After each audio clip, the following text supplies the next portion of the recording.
Body work is working with the musculoskeletal system, and yet most therapists know how to work with the muscles, the fascia, but not necessarily with the skeleton. To affect the whole system, you must work with the musculoskeletal system.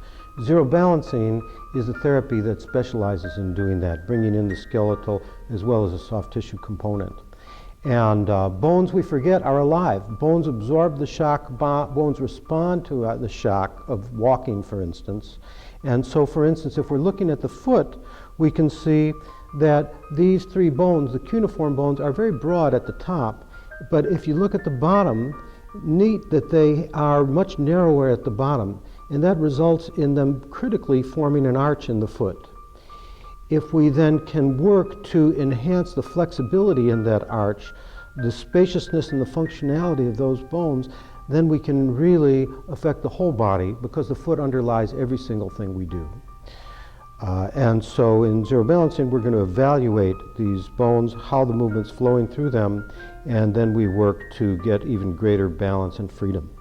We need to evaluate first, before we treat, how does movement travel through the tarsal bones, particularly through those cuneiform bones we talked about. And so what I want to do is imitate the motion of walking through the foot and see what's moving and what's not. And I can see that there's a little bit of movement that we could have, a little more movement we could have right through these bones. I could check the other foot too, and actually the movement flows through there a little more easily. And so there are two main techniques we can use in zero balancing in the basic protocol.